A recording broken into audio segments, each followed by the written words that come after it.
कौरव और पांडव के विषय में बीच में दोनों में घंघोर युद्ध चल रहा है। बड़े बड़े योद्धा मारे जा चुके हैं कौरव पक्ष के।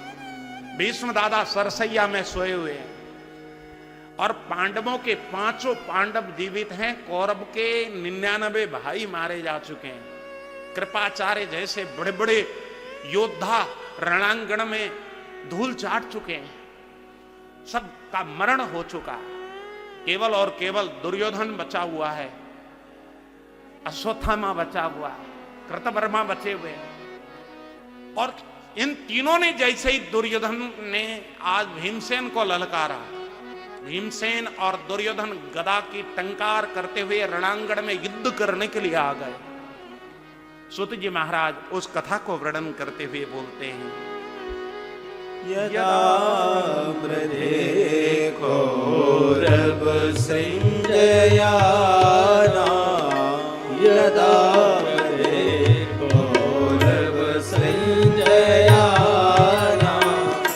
वीर स्वथो वीर गतिम गतेषु, वीर स्वथो वीर गतिम गतेषु, प्रकोदरा वीत गदा विमर्शा, प्रकोदरा वीत गदा विमर्शा, भगनो रुदन दे धृतराष्ट्र पुत्रे, भगनो रुदन दे धृतराष्ट्र पुत्रे, धृतराष्ट्र पुत्रे, धृतराष्ट्र पुत्रे।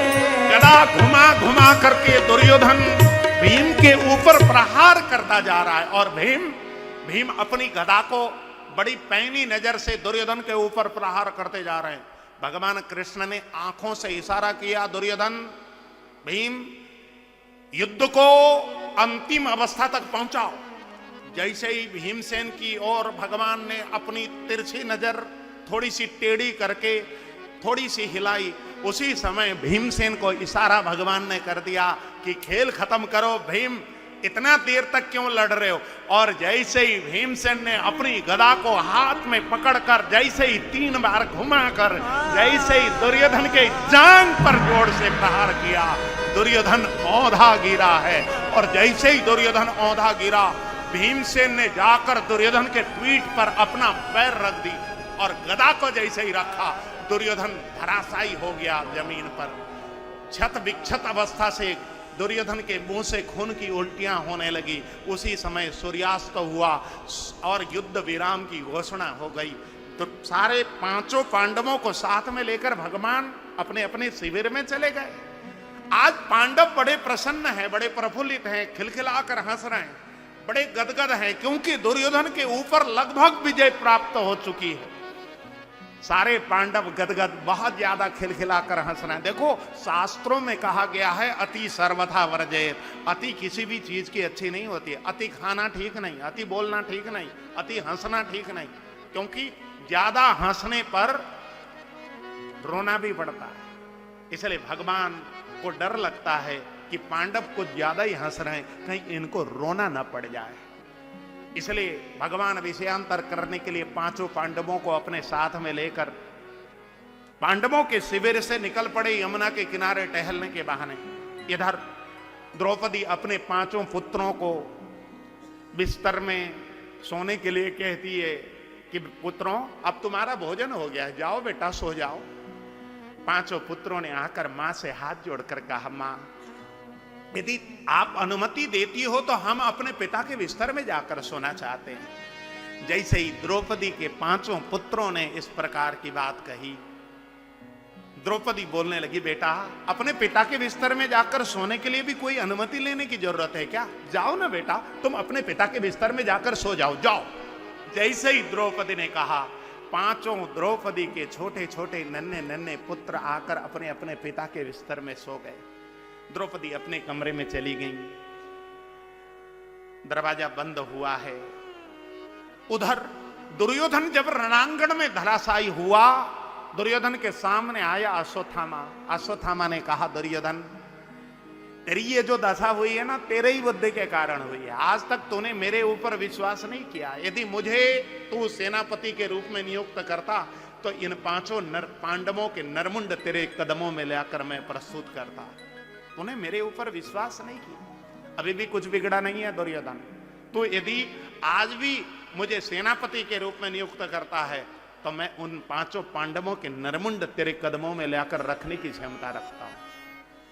इतना सुनना था। दुर्योधन ने कहा, अश्वत्थामा यदि ऐसी बात है तो जाओ, तुमको मैंने सेनापति के रूप में नियुक्त कर दिया, जाओ तुम सेनापति हो गए मेरे। दुर्योधन को लेकर अश्वत्थामा हॉस्पिटल गया। दुर्योधन के शरीर में बोतल चढ़ने लगी ग्लूकोज की, दवा होने लगा। वैद्य ने इलाज करना प्रारंभ किया। इधर अश्वत्थामा अपनी कुटिया में आया और जब रात को लेटने के लिए बिस्तर पर लेटा, इसको नींद नहीं आई क्योंकि इतनी बड़ी बात करके आया है। दुर्योधन के सामने पांडवों को मैं मार सकता हूं, ये डींग मारी है। इसको नींद नहीं आई तो बिस्तर से उठ पड़ा और अपनी खिड़की से बाहर की ओर निहारने लगा। उसकी खिड़की के सामने एक पीपल का पेड़ था। उस पीपल के पेड़ में कौवे का घोंसला था।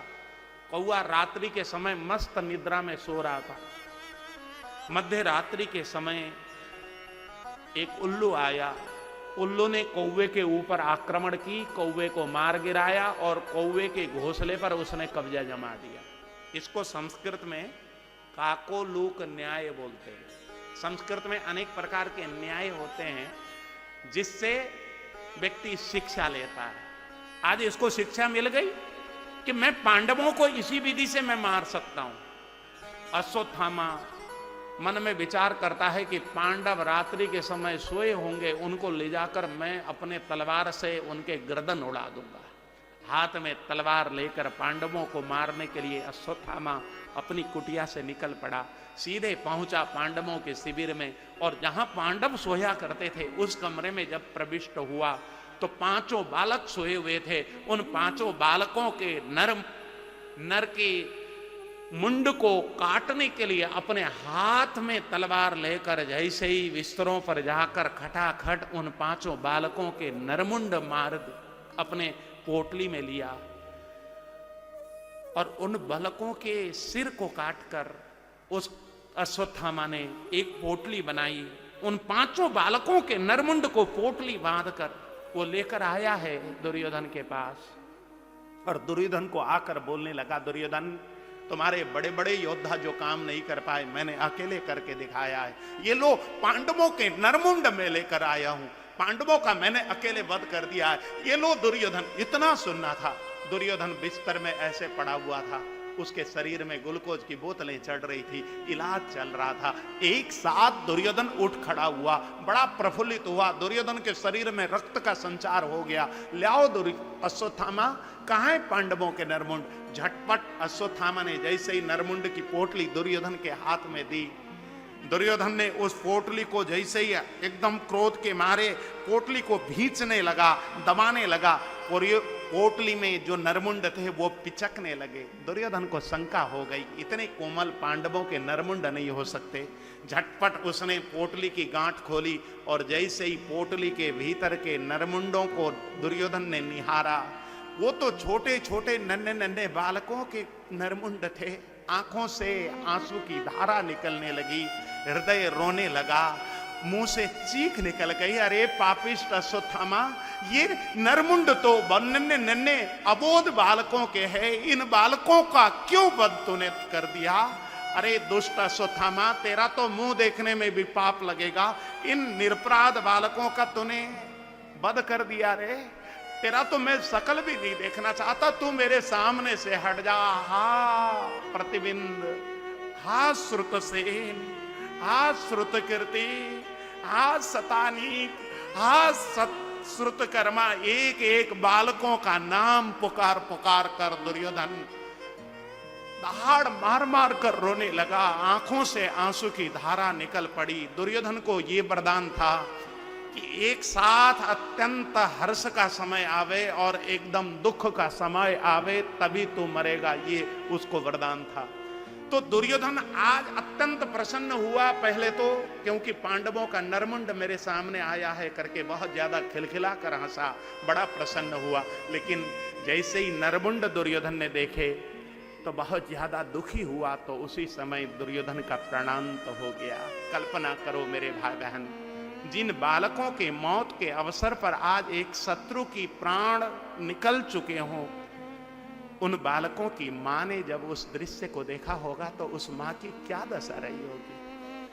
मां प्रातःकाल जब उन बच्चों को जगाने के लिए उस कमरे में गई और उस कमरे का दरवाजा खोला, भीतर का दृश्य जब मां द्रौपदी ने देखा तो द्रौपदी से देखा नहीं गया, मुंह से चीख निकल गई। बच्चों का नाम ले लेकर माता द्रौपदी चीखने लगी, चिल्लाने लगी।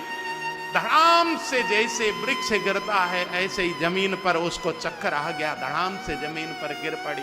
जब होश आया तो अपने पुत्रों का नाम ले लेकर वो द्रौपदी जोड़ जोड़ से रो रही। द्रौपदी बिनु सिर प्राणा, द्रौपदी बिनु सिर प्राणा, शिशु तनु लगे तह दुख बिल खाना, शिशु तन लगे तह दुख बिल खाना, दिलपति मातु हृदय अति शोका, दिलपति मातु हृदय अति शोका, जिमि को बच्च विषम कहि लोका, जिमि को बच्च विषम कहि लोका, करई विलाप अनेक प्रकारा, करई विलाप अनेक प्रकारा, बरई भूमि तन बारही बारा, बरई भूमि तन बारही बारा, बारही बारा, दीख द्रौपदी बिनु सिर प्राणा, दीख द्रौपदी।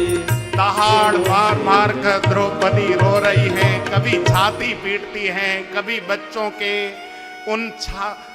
उन बिना सिर वाले धड़ से जाकर लिपट लिपट कर रोती हैं। अरे बेटा, मुझे छोड़कर कहां चले गए? नहीं बेटा, तुमको जीवित होना होगा। रो रो कर द्रौपदी के बुरे हाल हो गए। चिल्ला चिल्ला कर द्रौपदी रो रही हैं। एक एक पुत्र का नाम ले लेकर के पुकार रही हैं, नहीं पुत्र, तुम्हारे बिना मैं जीवित नहीं रह पाऊंगी, तुमको वापस आना होगा, जीवित होना होगा। इस प्रकार दहाड़ मार मार कर द्रौपदी रो रही थी। उसी समय भगवान कृष्ण पांचों पांडवों को लेकर जब द्रौपदी के पास आए और पांचों पांडवों के सामने जो द्रौपदी ने रुदन किया है, दहाड़ मार मार कर रोई है, पांचों पांडवों के सामने द्रौपदी को जब रोता हुआ देखा, आज द्रौपदी विलाप करके रो रही है। माता शिशुना निधन सुताना, निशम्य घोरम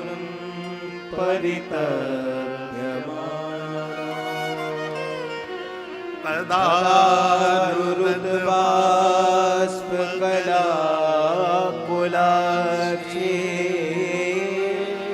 तां सांत्वयन्ना किरीटमालिनी।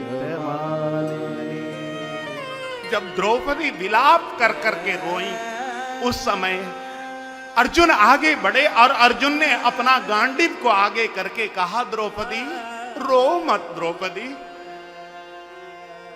तुम्हारी अवस्था हमसे देखी नहीं जाती। मैं आज संकल्प करता हूं, गांडीव को आगे करके मैं तुम्हारे सामने वचन देता हूं तुमको, जब तक उस दुष्ट अश्वत्थामा का मैं वध नहीं करूंगा तब तक मैं अन्न जल ग्रहण नहीं करूंगा। इतना कहना था। द्रौपदी को तनिक सा होश आया। द्रौपदी उठ खड़ी हुई अपने आसन से। उसी समय अर्जुन ने भगवान कृष्ण से कहा, भगवान जरा मेरा रथ तो तैयार कीजिए। भगवान रथ तैयार करके लेके आए।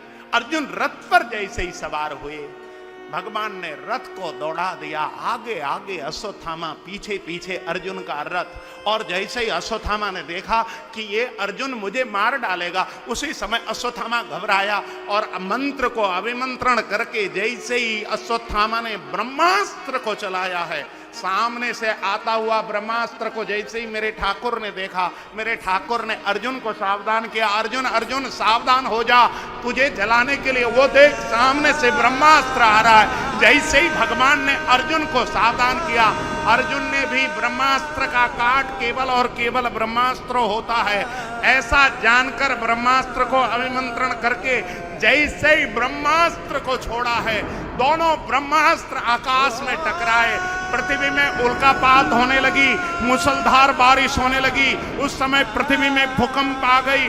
पृथ्वी के लोग त्राहिमाम त्राहिमाम त्राहिमाम चिल्लाने लगे। उस समय भगवान ने कहा, अर्जुन दोनों ब्रह्मास्त्र को खींच ले, नहीं तो अनर्थ हो जाएगा। भगवान की आज्ञा को पालन करते हुए दोनों ब्रह्मास्त्र को अर्जुन ने अपने मंत्र शक्ति द्वारा खींचकर तरकस में डाल दिया। पृथ्वी बिल्कुल शांत हो गई और भगवान ने अर्जुन को कहा, अर्जुन तुम रथ से छलांग लगाकर नीचे उतरो और अश्वत्थामा को जल्दी से पकड़ कर लेकर आओ। अर्जुन रथ से छलांग लगाकर नीचे कूदे और दौड़ लगाकर गए, अश्वत्थामा को चोटी पकड़कर घसीटते हुए लेकर आए। अर्जुन रथ पर सवार हो गए, अश्वत्थामा नीचे लटका हुआ है। भगवान ने रथ हाँक दी और घसीटते हुए अश्वत्थामा को लेकर के गए हैं द्रौपदी के पास और द्रौपदी के कदमों में पटक कर अर्जुन ने म्यान में से तलवार निकाली और अश्वत्थामा को वध करने के लिए जैसे ही अर्जुन आगे बढ़े ही थे, उस समय द्रौपदी रोते बिलखते आई हैं और अर्जुन का पैर पकड़कर रोते हुए बोलने लगी, हे पतिदेव मुच्यता मुच्यता में ब्राह्मणो नितरां गुरु उवाच हन्तस्य बन्धनानयनं सते। हे पतिदेव, इस दुष्ट का वध मत कीजिए, इसको छोड़ दीजिए। दहाड़ पड़ी, रो पड़ी, बिलक पड़ी द्रौपदी। और जैसे ही द्रौपदी को रोते हुए देखा, अर्जुन ने प्रश्न किया, द्रौपदी तुम क्यों छोड़ने के लिए कह रही हो? इस दुष्ट ने तुम्हारे 5 पुत्रों का वध किया, इस दुष्ट ने अपराध किया, क्यों मारने नहीं देना चाहती तुम? इतना सुनना था। द्रौपदी ने कहा, पतिदेव हे अर्जुन जी, जितनी पीड़ा मुझे मेरे पुत्रों के मारे जाने पर हो रही है ना, उतनी ही पीड़ा इस दुष्ट की मां को भी उतनी ही पीड़ा होगी। भले ही ये दुष्ट है, इसका कुछ बिगड़ेगा नहीं, इसके मारे जाने पर भी मेरे पुत्र मुझे वापस तो नहीं मिलेंगे, बल्कि एक दूसरी मां को पीड़ा पहुंचेगी। एक स्त्री की पीड़ा दूसरी स्त्री ही जान सकती है। मुझे मेरे पुत्रों के मारे जाने पर जो पीड़ा हो रही है ना, वही पीड़ा आपकी गुरु मां, इसकी मां, उस कृपी को भी तो होगा। इसलिए आप इसका वध मत कीजिए। इतना सुनना था। भीमसेन वहीं खड़े थे। भीमसेन एकदम क्रोध से लाल लाल हो गए। भीमसेन अपने हाथ की गला को नचाने लगे। अर्जुन, यदि तू नहीं मारता है तो मैं इसका वध कर देता हूं, बोल। जैसे ही भीमसेन ने कहा, उसी समय पीछे से युधिष्ठिर भैया आए। युधिष्ठिर ने आकर दोनों भाई के कंधे पर हाथ रखा। भीम, अर्जुन, यदि द्रौपदी कोई बात कह रही है तो उस बात को गंभीरता से, द्रौपदी सोच विचार कर कह रही। और जब युधिष्ठिर भैया ने रोका है भीम को और अर्जुन को, उस समय अर्जुन धर्म संकट में पड़ गए। एक तरफ तो अर्जुन ने आज प्रतिज्ञा की है कि मैं जब तक उस दुष्ट का वध नहीं करूंगा तब तक मैं अन्न जल ग्रहण नहीं करूंगा। दूसरी तरफ द्रौपदी उसका वध करने के लिए रोकती है, बड़े भैया उसका वध करने को रोकते हैं। अब मैं क्या करूं? धर्म संकट में आ गए अर्जुन। उस समय धर्म संकट में, कभी भी अर्जुन धर्म संकट में पड़ते हैं तो उनको धर्म संकट से निकालने वाले तो मेरे केशव हैं। अर्जुन ने जाकर भगवान कृष्ण का चरण पकड़ा, प्रभु मेरे न्यायाधीश तो आप हो, आप ही न्याय करो। और मेरे ठाकुर ने आज अर्जुन की जब बात सुनी, अर्जुन की बात सुनते ही मेरे ठाकुर ने न्याय किया। क्या न्याय किया? क्या कहा? ब्रह्म बंधुर न हन्तव्यम् आततायी पदार्हणा मय्या भो भयमानातं परिपालय शासनम्। हे अर्जुन, कभी भी ब्राह्मण का दैहिक वध नहीं करना चाहिए, यह शास्त्र की आज्ञा है। और कभी भी आतताई को छोड़ना नहीं चाहिए, चाहे किसी भी जाति का क्यों ना हो। अब आतताई किसको बोलते हैं? अग्निदो गर्दस्यैव शस्त्रपाणिर्धरापः क्षेत्रदारापहर्ता च सड़ैते आततायिनः। जो दूसरे की भोजन में विष डालकर खाने देता हो वो आतताई है। दूसरे के घर में आग लगाता हो वो आतताई है। दूसरे की धन को हरण करने वाला वो आतताई है। दूसरे की संपत्ति में कब्जा जमाने वाला वो आतताई है। दूसरे की पत्नी को हरण करके ले जाने वाला वो आतताई है।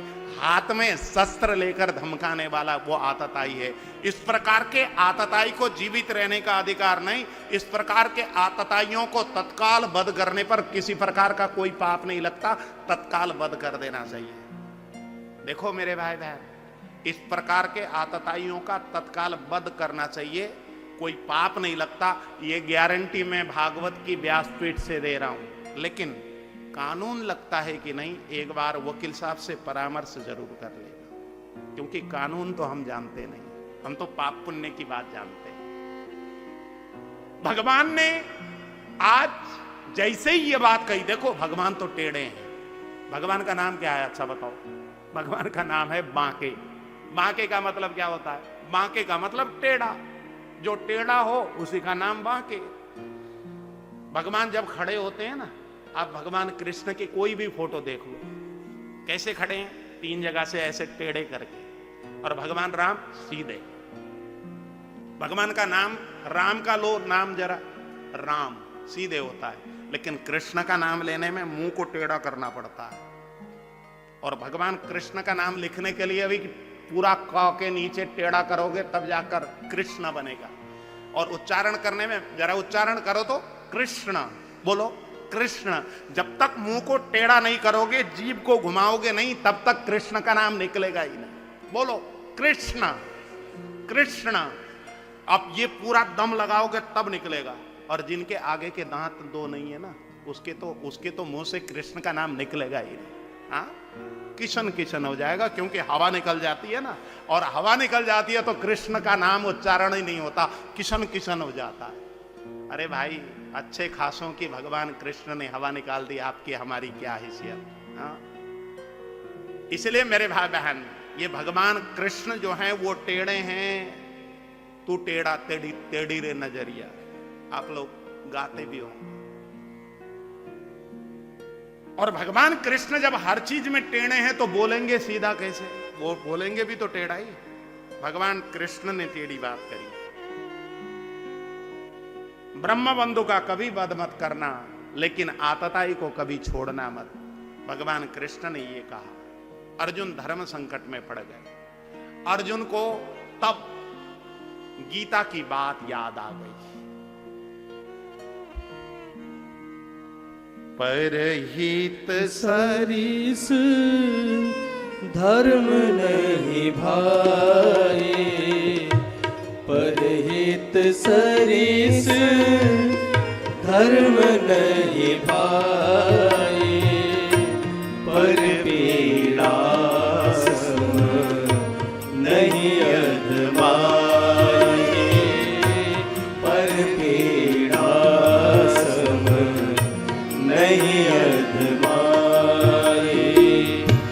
परहित बस जिन के मन माही, परहित बस जिन के मन माही, तिन कहूँ जग दुर्लभ कछु नाही, तिन कहूँ जग दुर्लभ कछु नाही। अर्जुन को गीता की बात याद आ गई। भगवान गीता में समझा चुके हैं, और वो जब बात याद आई तो अर्जुन ने अश्वत्थामा को सिर मुंडित किया, अर्ध मुंडित, और अर्ध मुंडित सिर करके उसके ललाट में एक मणि थी, उसको छीन लिया और उसको अपमानित करके भरी सभा से जब निष्कासित किया गया तो अश्वत्थामा ने मन में ठान ली कि अब इन पांडवों ने मेरा इतना अपमान किया है तो इन पांडवों का मैं अब आगे वंश नहीं चलने दूंगा। उसने मन में प्रण कर लिया अश्वत्थामा, अब पांडवों का वंश आगे बढ़ाने वाला कौन है? उत्तरा गर्भवती है। अभिमन्यु तो चक्रव्यूह में मारे जा चुके थे, उत्तरा गर्भवती है, अभिमन्यु की पत्नी। यदि मैं उत्तरा का वध कर दूं तो पांडवों का वंश पांडवों के साथ ही समाप्त हो जाएगा। ऐसा सोचकर अश्वत्थामा ने उत्तरा का वध करने के लिए एक ब्रह्मशिरा नाम का अस्त्र को चलाया, और जैसे ही ब्रह्मशिरा नाम के अस्त्र को चलाया, उत्तरा ने अपने सामने आते हुए ब्रह्मशिरा नाम के अस्त्र को देखा तो उत्तरा रोते बिलखते भगवान कृष्ण के पास पहुंची और भगवान कृष्ण के चरण में गिरकर रोते बिलखते प्रार्थना करने लगी, पाहि पाहि महायोगी देव देव जगत्पते, नान्यं त्वदयं भयं पश्ये यत्र मृत्यु परस्परम्, यत्र मृत्यु परस्परम्। पाहि नाथ कही पाहि गोसाई, पाहि नाथ कही पाहि गोसाई, गोतल परे लकुट की नाई, गोतल परे लकुट की नाई। बिलख बिलख कर रो रही है उत्तरा। भगवान का चरण पकड़कर जब बिलखने लगी उस समय भगवान कृष्ण ने अपने कदमों पर गिरी हुई उस उत्तरा को जब देखा, झटपट भगवान ने उत्तरा का कंधा पकड़ करके उठाया है। बेटी उत्तरा, अरे बेटिया क्या बात हो गई, तू रो क्यों रही? भगवान कृष्ण ने उत्तरा को जब ये प्रश्न पूछा, उत्तरा फूट फूट कर रोने लगी। केशव, भगवान मैं मर जाऊं कोई बात नहीं, लेकिन मेरे गर्भ में जो बालक पल रहा है वो पांडवों के वंश को आगे बढ़ाने वाला है। प्रभु मेरी रक्षा कीजिए, मेरे गर्भ की रक्षा कीजिए, मेरे पांडव के वंश की रक्षा कीजिए। प्रभु ये दुष्ट अश्वत्थामा मुझे मारना चाहता है। देखिए ना, अश्वत्थामा का भेजा हुआ ये ब्रह्मशिरा नाम का अस्त्र मुझे जलाए जा रहे हैं। जैसे ही मेरे ठाकुर से उत्तरा ने हाथ जोड़कर प्रार्थना किया, मेरे ठाकुर भगवान श्री कृष्ण आज उत्तरा के मुंह के भीतर एक चक्रावतार धारण करके पहुंच गए और गर्भ की रक्षा करने लगे। और जैसे ही गर्भ के चारों तरफ भगवान चक्र की भांति जब घूमने लगे, उस ब्रह्मशिरा नाम के अस्त्र ने जैसे ही भगवान को चक्रावतार के रूप में उत्तरा के गर्भ में देखा, वो वहां से उस चक्र के सामने निस्तेज हो गया, वहां से बैरंग लौट गया, उत्तरा की रक्षा हो गई।